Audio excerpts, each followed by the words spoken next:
Good morning, everybody. Good morning, Jonatan. How are you today? Well, I am good. I'm great. Welcome, everyone, and good morning. I'm good. How are you? How are you, Dirk? I'm pretty great. It's weekend. On the one hand, I'm kind of sad because parts of the markets are going to be closed for 2 days.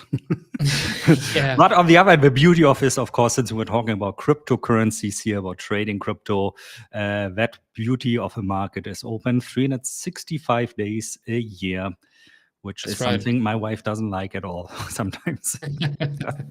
No, but I definitely understand what you're saying. With with the weekend coming up, and it's like it's crazy. I mean, I love what I'm doing so much that Yeah. when it's Friday, I'm like, I start thinking about Monday, and Yeah. it's so crazy. And I know, you've been trading for over 25 years and you're saying the same thing, which means that you have to really love trading to do this. But that's with everything. I mean, if you become like a professional athlete, runner, golfer, tennis player, whatever, at a certain point, you really have to be, yeah, almost addicted to what you're doing. I think it's not passion. It's like one further step than passion is, in my opinion. In order to be able to try to go onto another level and then onto another level to become kind of the best that you can be, right? Yeah. Yeah. So, guys, going forward. So, first of all, you might have noticed we've pushed this stream a little bit further into the morning, 10 a.m. I think that helps us, to get more out of the day. Going forward, we would like to discuss here on a weekly basis what our two indicators were doing during the past week. So, the two indicators, of course, are for Jonatan the RLZ Slingshot indicator. And for me, the market equilibrium indicator. You'll find links to both indicators, of course, in the description of this video. For mine, I still have a running beta test for another week until August 31st, where you can try it out completely for free. So check it out. Time is running out. Yesterday evening, I received a really cool message. Somebody sharing their profit and loss screens with me, really. Everything he's traded so far with the indicator, and asked me like, hey, what can I do better? And I said, you're doing amazing already. I mean, you had a high success rate. You kept your losses small. So if you continue like this, there's nothing that can stop you really. If you don't mess up your risk management. Then somebody this morning texting me like, "Oh wow, this is so great, Dirk. Can you continue the free trial, please?" Which at one point, of course, I have to stop the free trial, but I understand, of course, where you're coming from. So yeah. If you allow me, maybe I'll quickly jump over the trading positions last week. Then I'll hand over to you, and maybe by the end we can talk a little bit about Bitcoin, although I don't think so much has changed from a technical standpoint since last week, but nonetheless, a quick reminder there.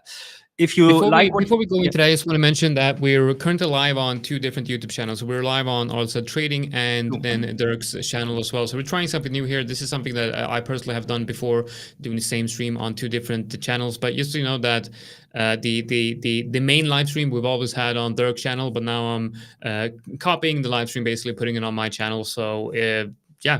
But going forward, we can also alternate always, I think. Yeah, so that's the thing. We're doing this together. We got our two indicators. It's going to be really cool here. We have two different indicators with two different approaches. I got my RLZ Slingshot, which is a trend following indicator, right? And Dirk has his market equilibrium indicator, which is more of a contrarian indicator. Yeah, I would say it's really good in range. It's really good in ranges, especially low time frame ranges. I've been looking at that, and it's really good. Very impressed. And well, thank you first of all, and let me show you really like what is meant here by when we talk about lower time ranges. That's the wrong chart. I want the one with the signals. So I'm going to start here with Bitcoin and the signals from last week of the market equilibrium, or short MEI indicator. And I think it's safe to say here those signals were really, really spot on. It had a little bit of difficulty a couple of weeks ago when we were in this downtrend to really catch the market. Eventually, markets turned around. But since we have gotten into this more, short relatively low volatile sideways range for the past really 2 weeks or already. I think the signals have been pretty much spot on since last week.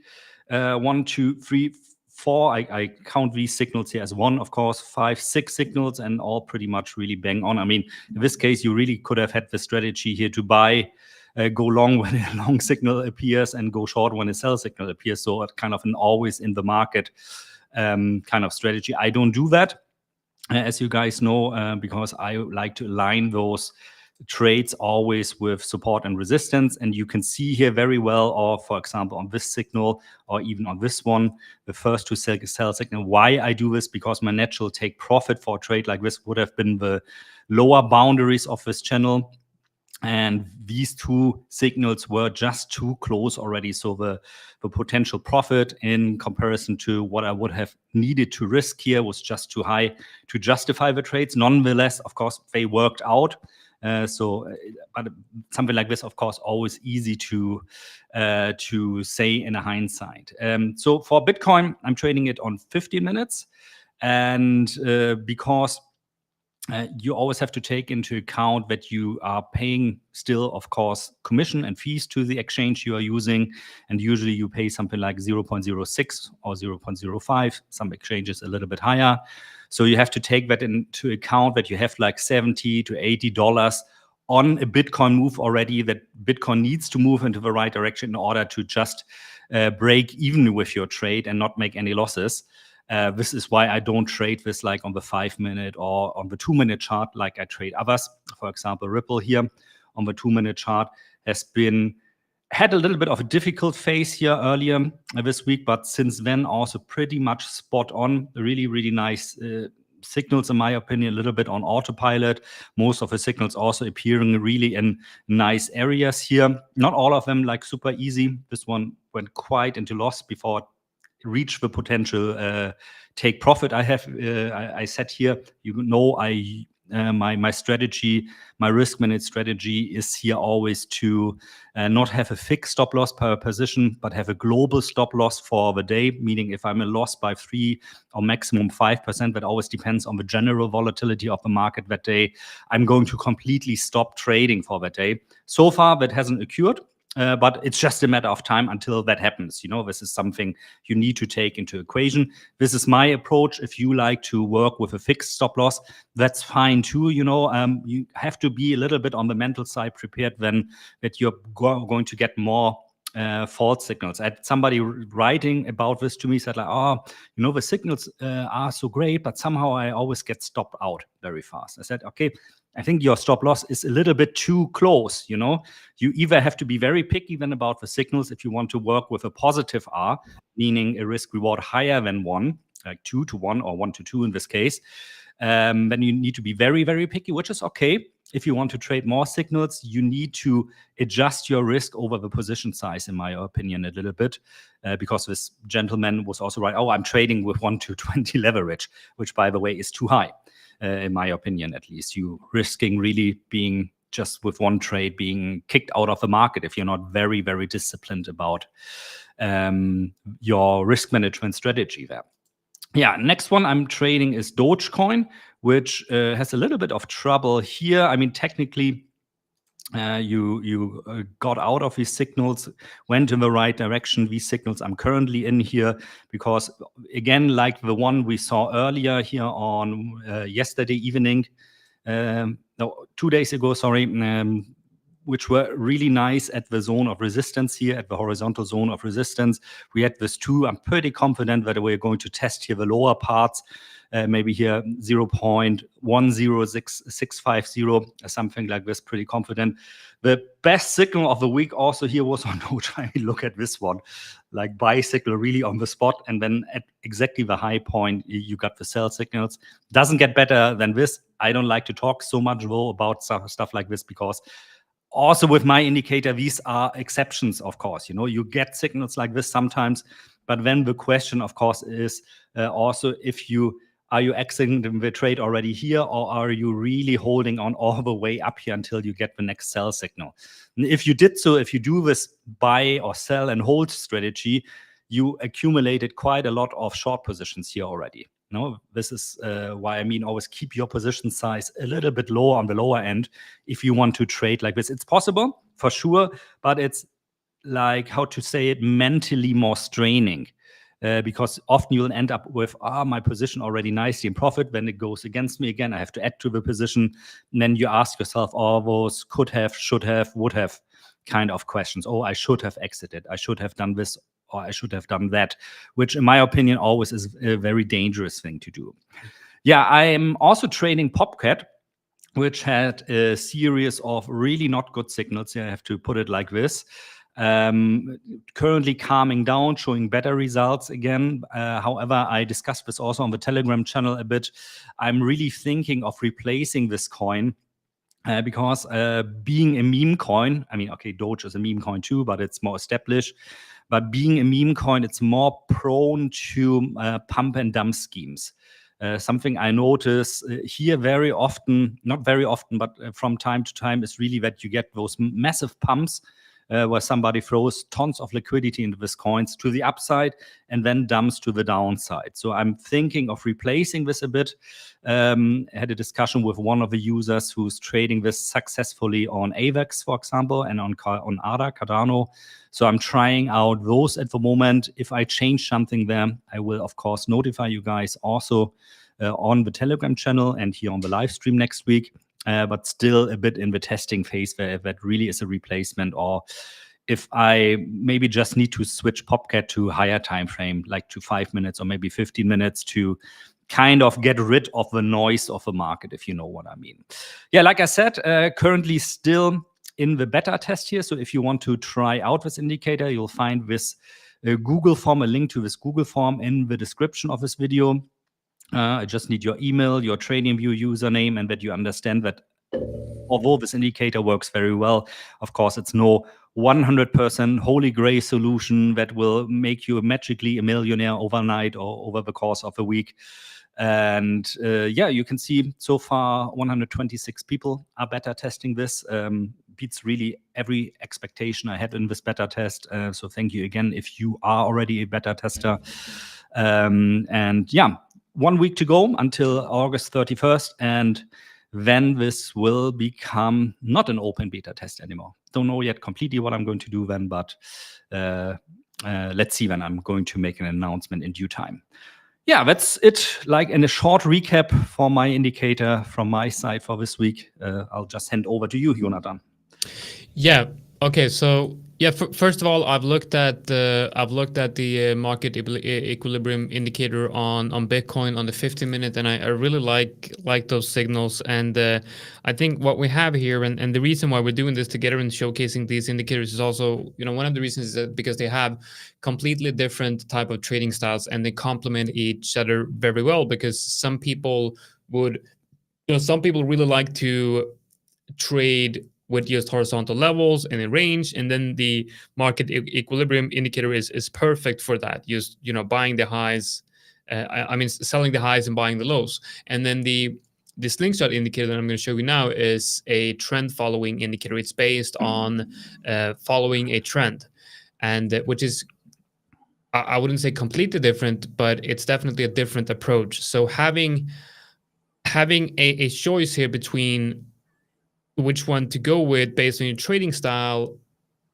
or also having two different approaches, is obviously something that I think is very exciting for me as a trader to have in my toolbox, to have the ability to look at two different signals basically with two different systems. So the slingshot indicator is a trend following, highly customizable indicator. So it's based on the trading system that I've developed throughout the years called the RLZ method.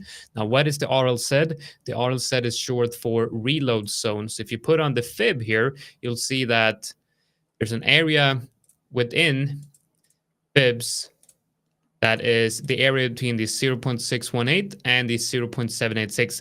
That's the reload zone. That's the RLZ. So RLZ method is basically based on the fact that you have a trending market. So the market goes up. Oh, it's a black line. I need to change that to Black white. on black. So it's a trend here, okay? and then price comes down and bounces inside the reload zone.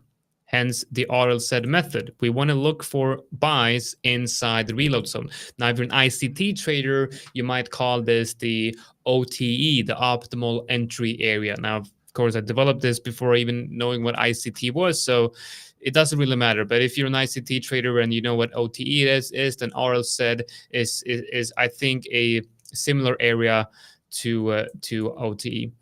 And then we are looking for specific entry triggers when price hits the reload zone. And throughout the years, I've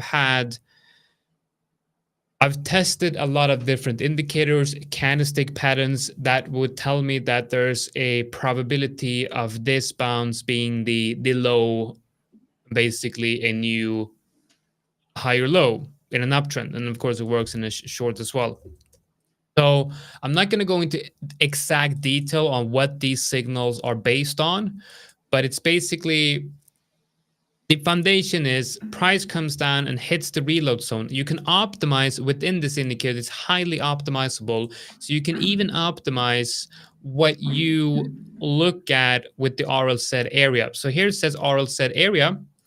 And that's the area where all the signals will be executed from. So if every enter trigger aligns within this area, so in this case, I've selected this 0.5 because I need, and that's not really the RLZ, but you can optimize this. The RLZ is again from the 0.618 to the 0.786. But I've decided to include the 50% fib here as well to give me some more room for error. And I have an example here of a trade setup that worked out beautifully on that. So you can see here that the lines on the indicator is the EMAs. So the cloud here is basically the EMA. So the whole idea is that we have different indicators that needs to align within the reload zone. And if everything aligns within the reload zone, and this is a combination of many different indicators. So it's 3 different EMAs. You have the Fibonacci tool, you have ADX, and you have candlestick formations, and you have stochastics RSI, and I believe there's ATR involved into the calculations of this as well. So there's many different indicators that goes into one of these signals right here. And as you can see, you can optimize the length of EMA 1, 2, and 3. I have it on 20, 50, and 51. And also with the purchase of this indicator, you will get a complete course on exactly how to use the indicator.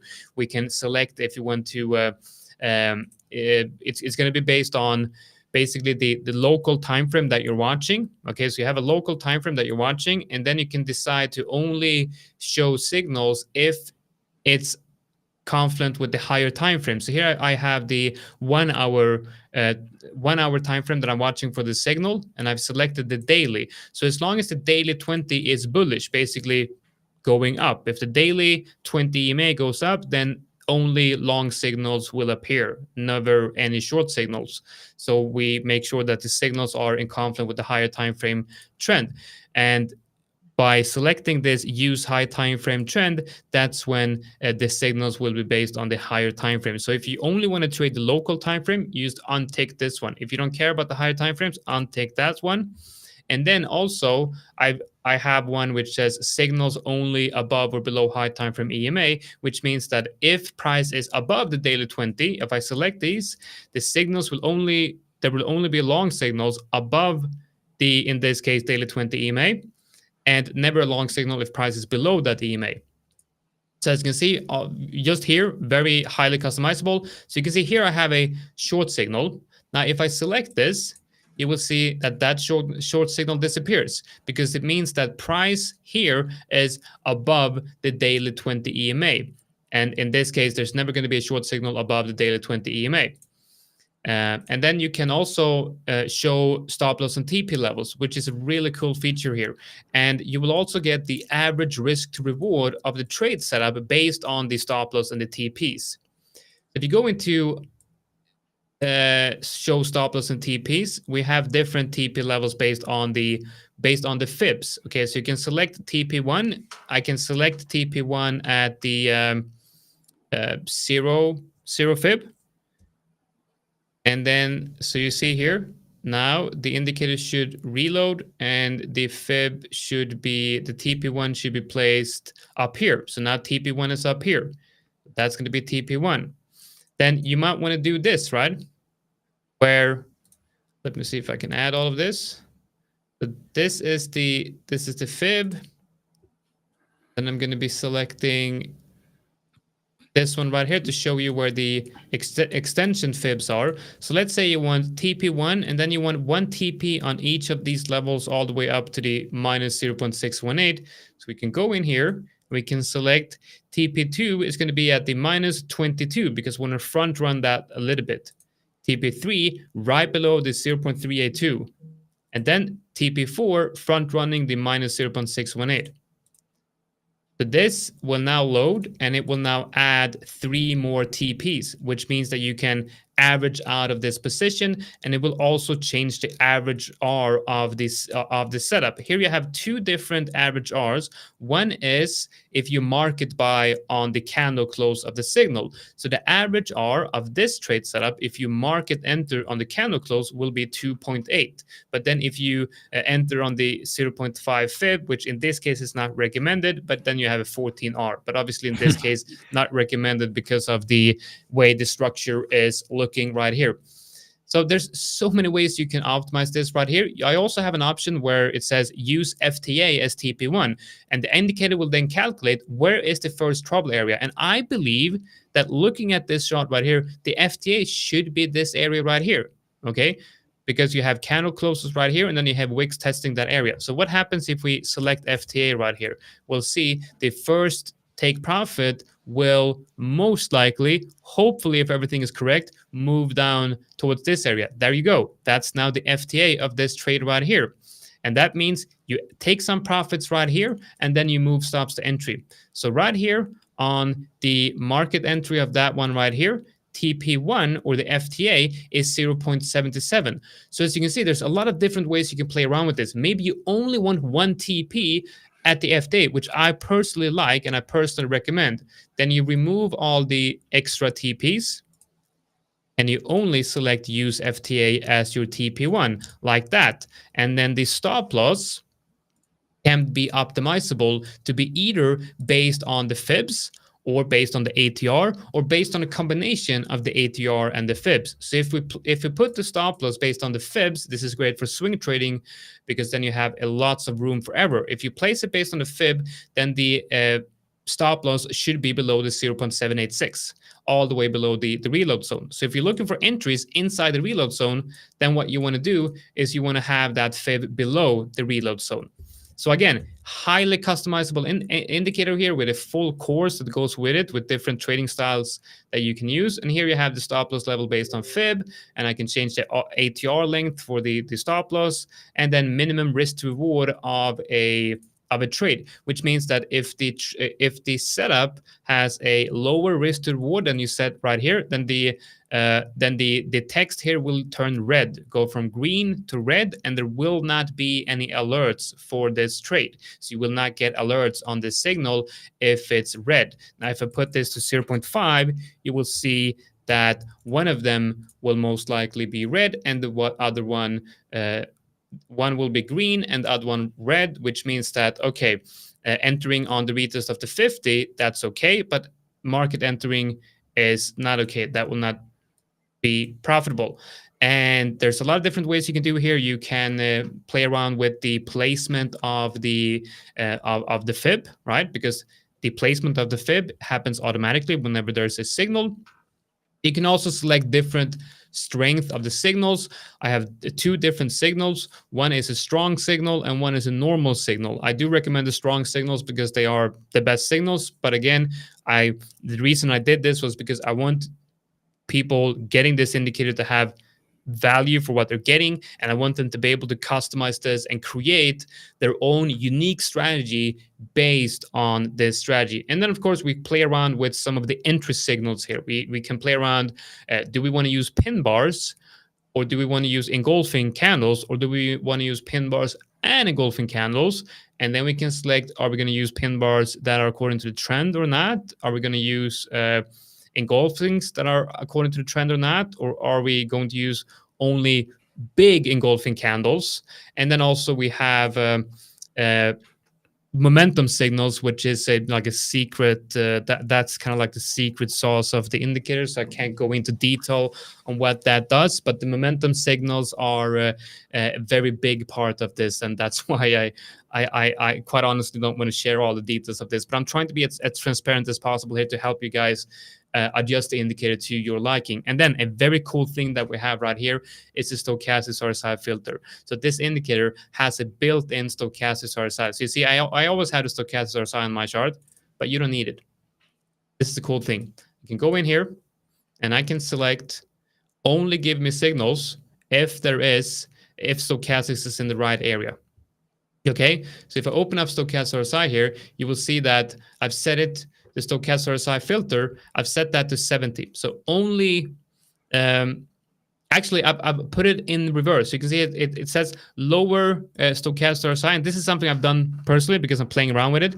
This means that stochastic RSI will always give me a signal if it's like above 50 or below. But you can change this, and you can also require a stochastic RSI crossover before giving you a signal, which means that there has to be a bull cross prior to the signal forming for there to be a signal, basically removing a lot of false signal. And we can also add higher time frame EMA to the indicator to make sure that you see where the daily EMAs are. So now that we've added those, they're loading.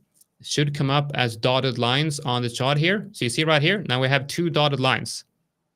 It's these ones right here. One, that's the daily 50, and here's the daily 20 EMA. The reason why I have these on is because now whatever time frame you're looking at, you're always going to know where the daily 20 EMA is. So here, for example, you see that the daily 20 EMA is right here. Again, it's black. I don't know why. But that's the daily 20 EMA right here. And what do we have a confluence here? We have the FTA.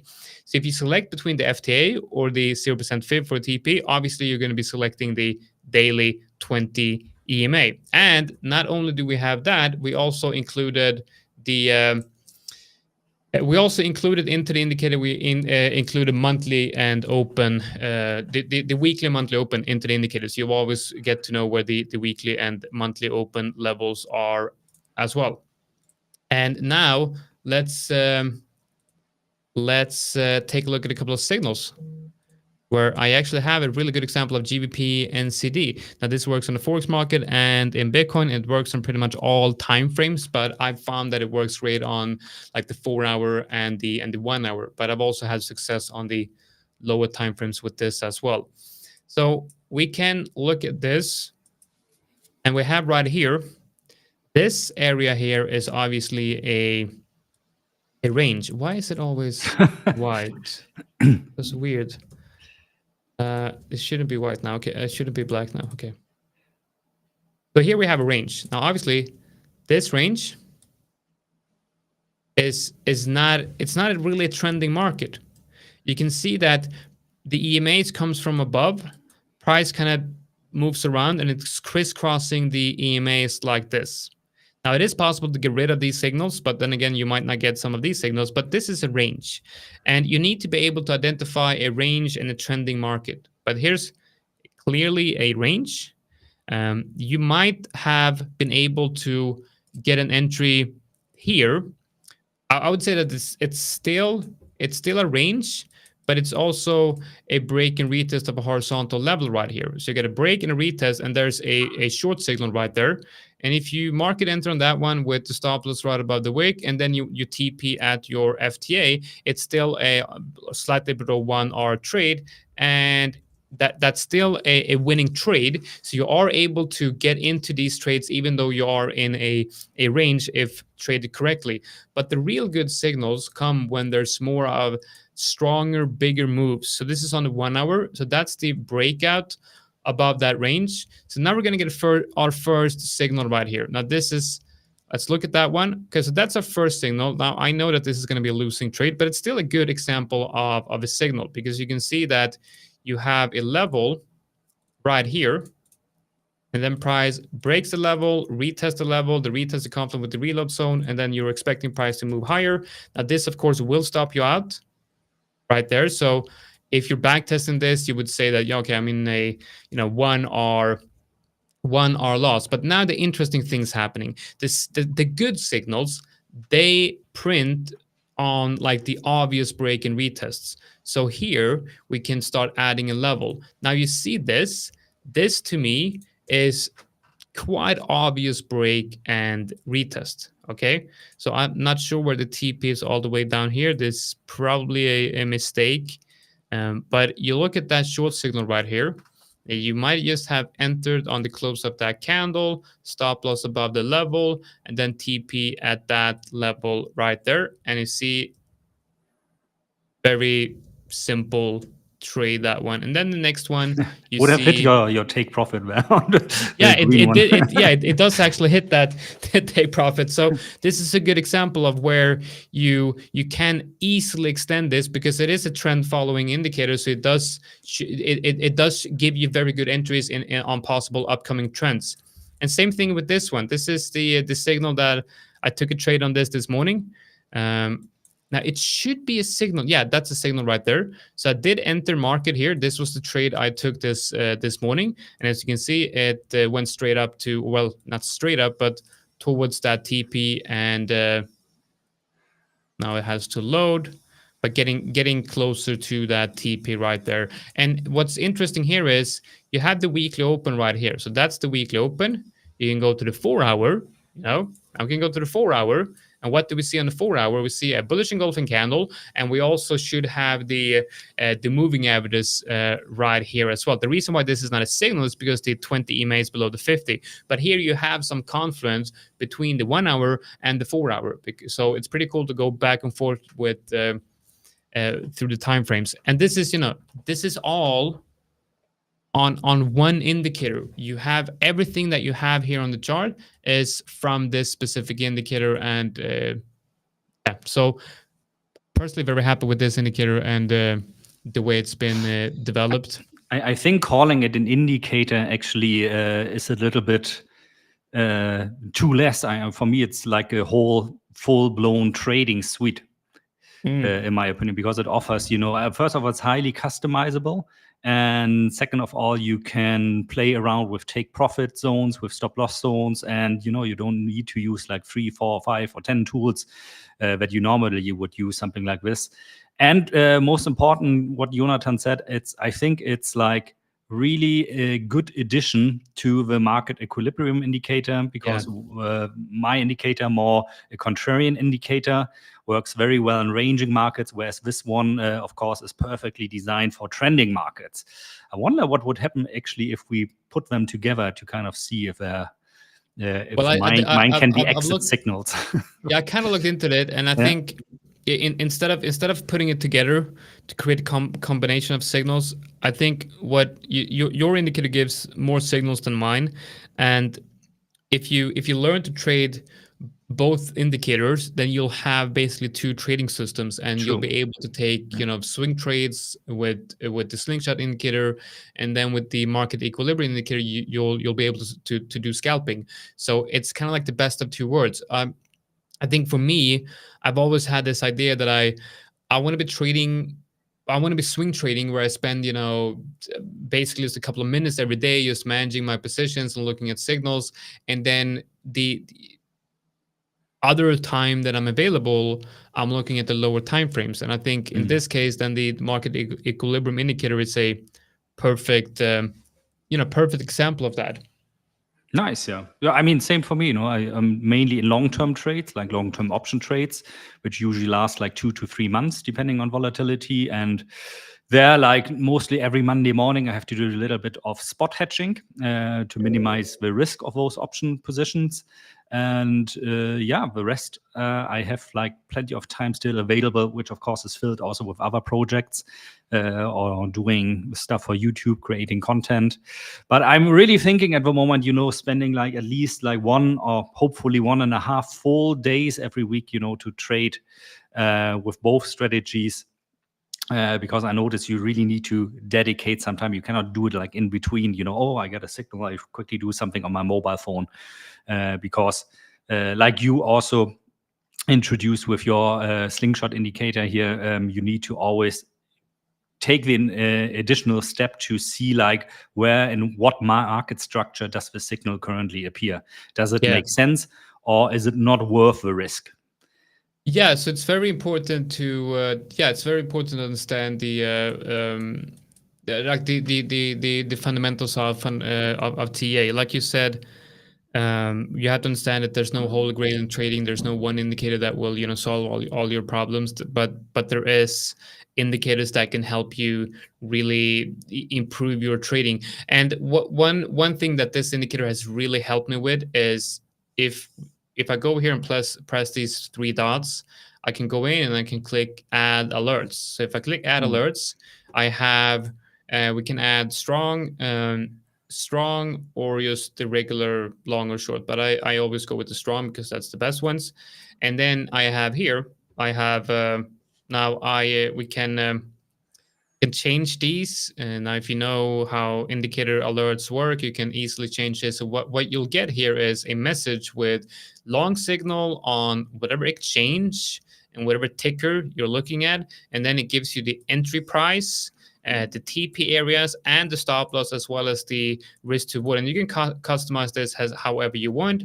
And then you can, of course, if you go to notifications, you can click in a webhook URL here, and then you can send it to wherever you want. So the way I use this is I use it as a sort of a market scanner. So I get whenever there's a 4-hour signal. So if you go to the 4-hour, you see there's different signals here, obviously.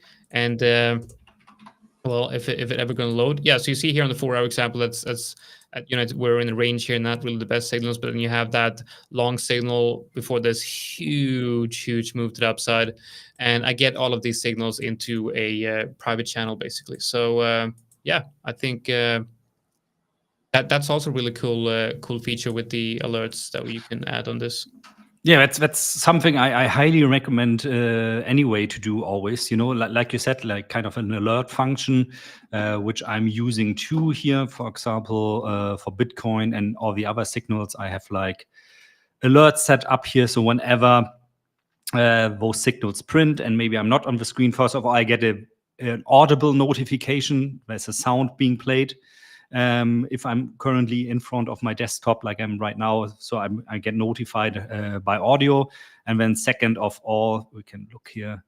You can, like Jonatan just said, you can customize here what condition is for example, may sell or buy signal, how often you want the signal to appear. For me, it's once per bar close. So it's checking on every close of a bar, is there a signal currently? And if a signal, I get notified also, for example, in the app. Or you can set up, like you just said, webhook URL, send it to a Telegram channel, all kinds of cool stuff you can really customize there. And that way, at least, I'm always, if I'm not sleeping, that is, of course, but I'm always aware when something is happening, when there is something basically saying, hey, there's something happening currently, I don't know, on Bitcoin or whatever I applied it to. Have a look at the chart, have a look, is this, in your opinion, a signal in a zone of confluence where it makes sense to trade it with a good risk-reward ratio, or is this a nonsense signal, so to say, or just I would go as far as saying like just an average signal, which also you don't want to trade average. You want to trade high-quality signals. Yeah. Be really disciplined. It's better to make 2 trades a week, which you did with a high level of confidence, than doing 100 trades a week where you're basically just blindly following any indicator and end up just guessing and not really knowing what you're doing.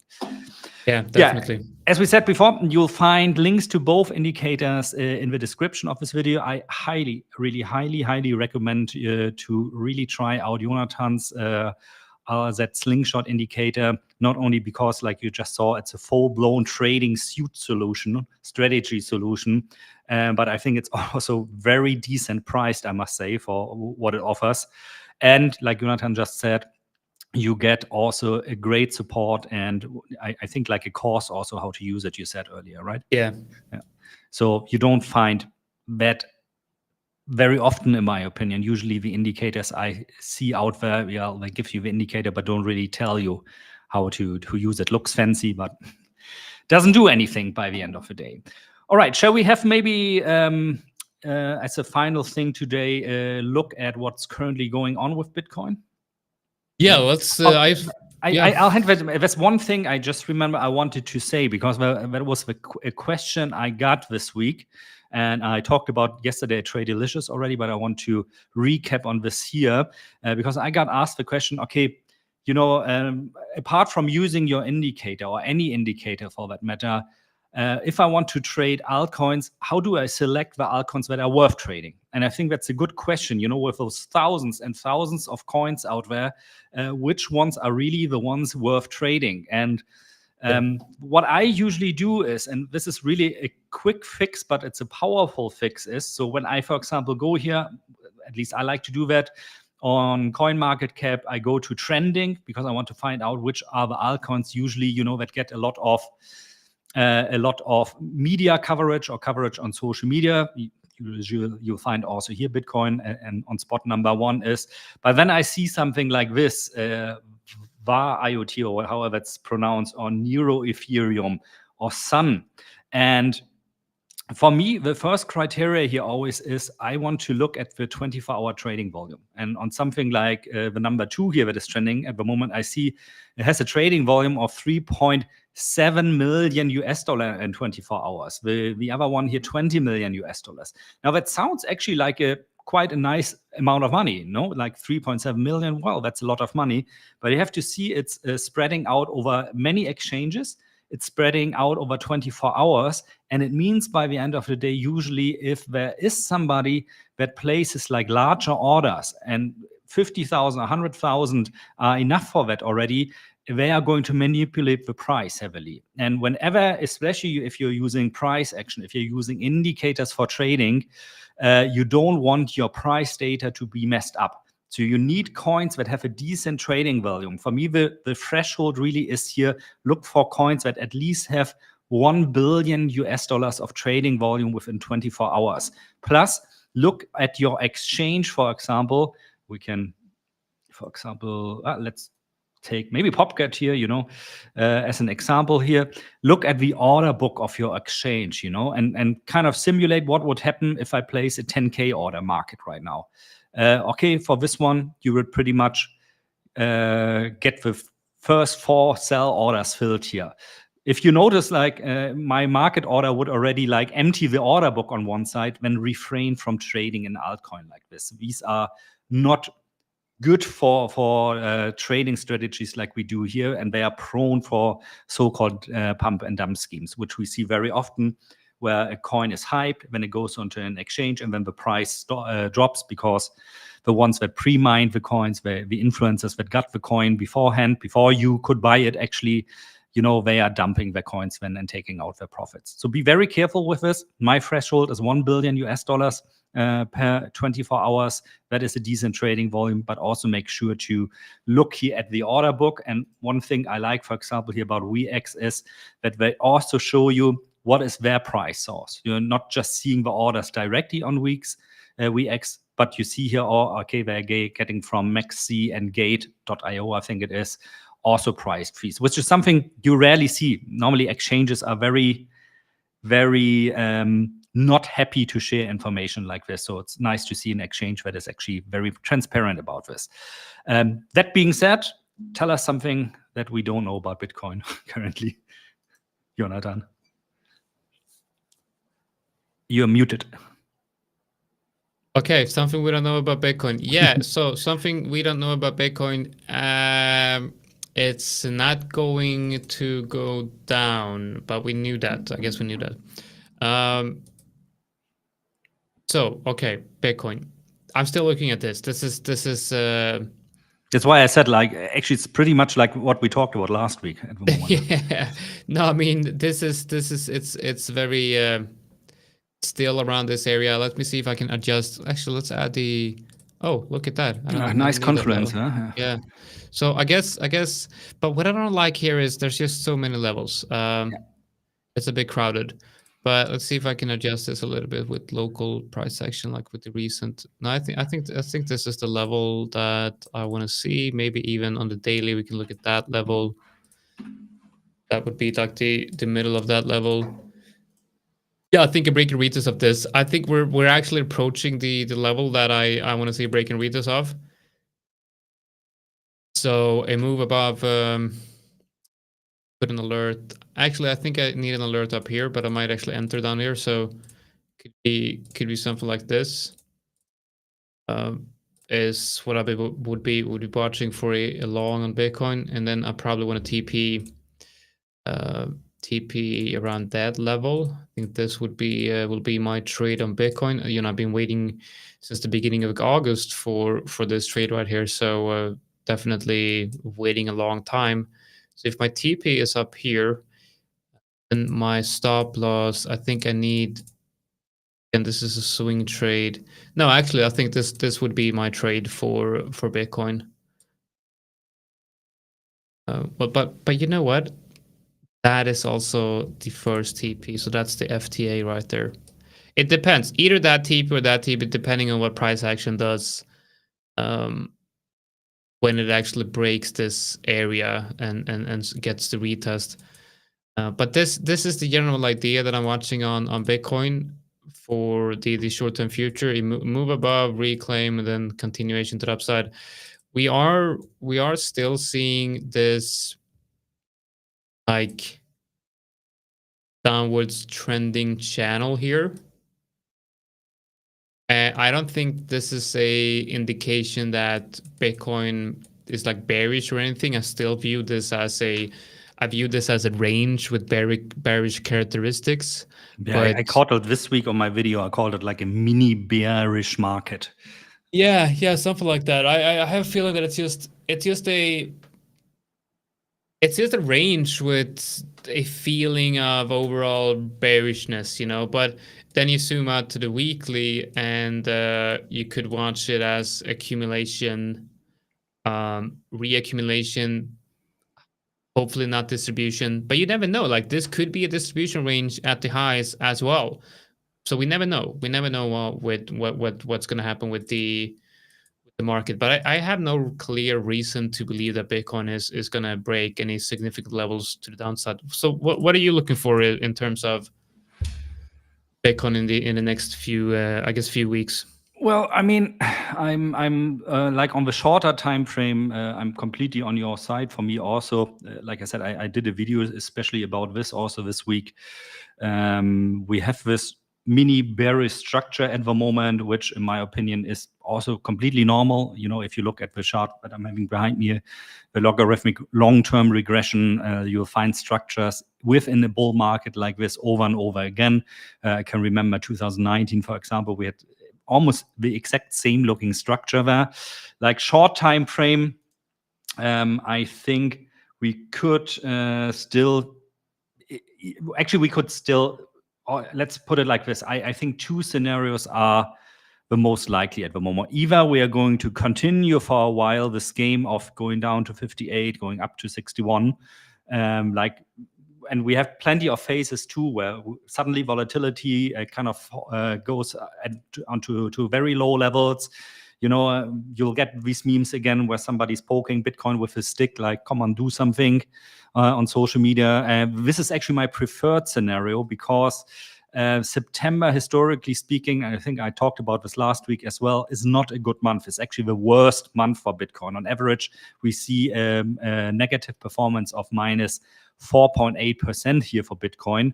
October, November, then the best months coming up, which also is in line with what I said about the long-term trend of Bitcoin, where I said earliest late October, beginning of November, we could see slowly the bull market frenzy to take place. So it's going to be a little bit a waiting game, so to say, where either we see something like this, or that is also a possibility we might see like this another leg down to test like these lower lows. I'm not counting the wicks here to get an overview of a trend, but maybe something where we test again 50,000, potentially 48,000 or something like this. And then slowly during October, November, things will progress to the upside. I actually think, although I don't want the scenario. I don't want Bitcoin to go down. I want Bitcoin to go up or sideways, at least for September. But we have to be prepared. And it kind of makes sense first of all, looking at this historic data, that September is not such a good month to see a final leg down that really shakes out the people. We already have at these levels now a fear and greed index of, I think, 22 or 26 was the last reading. So we are in a general mood of fear, which is insane. Trading at 61,000 US dollars, people are afraid. Yeah. that is really insane. But this is how fast the market sentiment can change. And I bet like this, if a final shakeout down to 50 or 48K again, that would really break, a lot of optimistic opinions out there, and it would be typical then to see the turnaround to the upside again. We've seen that over and over again, but like I said just now, I of course I don't have a crystal ball here on my desk. I wish I had, so I could share that information with you. These are the most likely scenarios. Of course, the bull in me would like to see something like a breakout here over 71,000, so a higher high than the one we had last time here, which would indicate then, okay, we have a break in structure of this slightly downtrending mini bear market at the moment, and are probably going to enter a new market structure, which could be a sideways market or the return of a bull market. So I think like the upcoming weeks, in a nutshell, are really going to test a bit our patience there. And it could either be like super boring, just sideways, not much trading action, then people are going to give their attention to other things again. You'll probably hear people more speaking then about meme coins. I saw something on social media again for some stupid meme coin being posted. Oh, this guy put in $100, which is worth 20 million now in meme coin X, which is, like, I always hate reading stuff like this because it puts the wrong expectations in the heads of people, especially in the heads of people that are new in the crypto markets, when in reality, the wise thing to do probably is, if that next swing down is really there, we see prices of 50K, you can be sure that I'm going to buy again. I'm going to be one of the first people to buy, and I'm going to be very transparent, as always, on YouTube and Twitter about this. And or we're going to have this boring sideways range, which I would kind of enjoy because it gives you a little bit of room to breathe and to prepare what is probably going to become a super bull market, as I said, earliest late October, beginning of November of 2024, latest February of 2025. I hope, of course, not the latest, because that would put us in a situation where we need even more patience. The one thing that is good, in my opinion, is, and I think tonight we're probably going to get more information about this, it really looks like the Fed is going to lower interest rates. I mean, we had this revision of the job data, which was like insane. It's like I don't know the details, but when I read it, I thought like, do they know like on a statistical level what they are doing at all there, or are those just all made up numbers? Yeah. So, in a nutshell, I think the data was much worse than they broadcasted. No. Yeah, like almost 1 million jobs. Almost 1 million jobs wrong. That is insane. But nonetheless, it was kind of celebrated by the markets. We've seen stock markets running. We've seen euro dollar also trading above 110, which it has been trying to do for a long time now, but didn't succeed. And I think it's over 111 actually at the moment. And I mean, I guess people because now that they think that the US job market is weaker, I guess people believe that they're going to cut rates faster, and that's what the Fed has been saying, for a year now. We want the job market to become weaker, so we have a justification to lower interest rates again, and it's there now. So it's very likely that the cycle's beginning.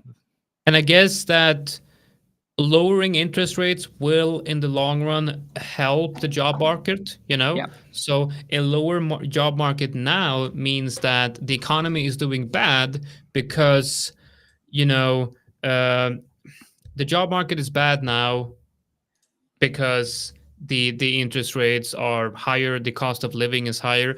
And, I saw a graph of the actual cost of living, not the people, but people talk like, oh, inflation is just, inflation is 2% or whatever.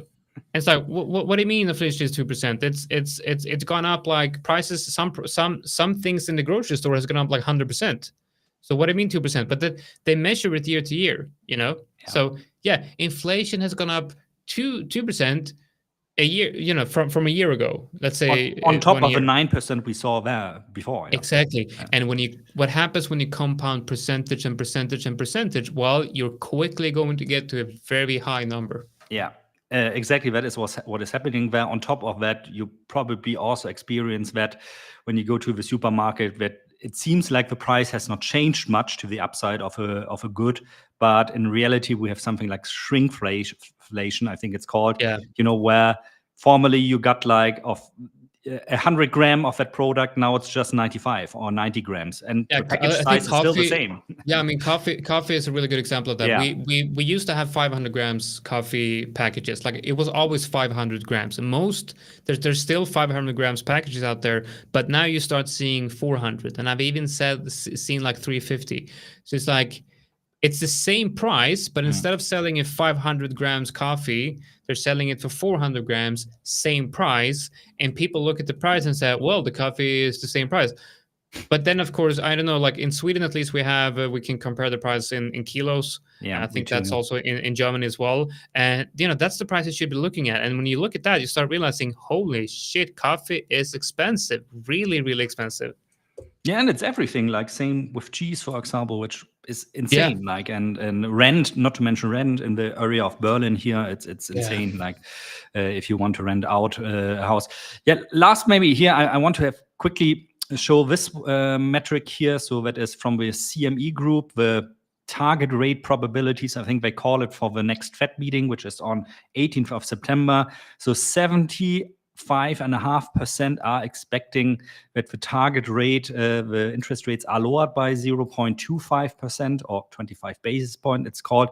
You have like some people actually expecting that they are lowering it by 50 basis points, which would be amazing because it's going to be very good for the market. Of course, on the same side, it also means when the Fed is lowering interest rates, something is not good in the economy. Otherwise, they wouldn't need to do that. So there's always another side to the positive side of the coin here, obviously. But that being still quite a number of days in the future, so we're still talking here about 26 days until we have that. So we really need probably to play this game of patience until we see a significant move onto the markets. However, I see like this afternoon, the Fed chairman, Jerome Powell, is speaking also at 4 p.m. CET.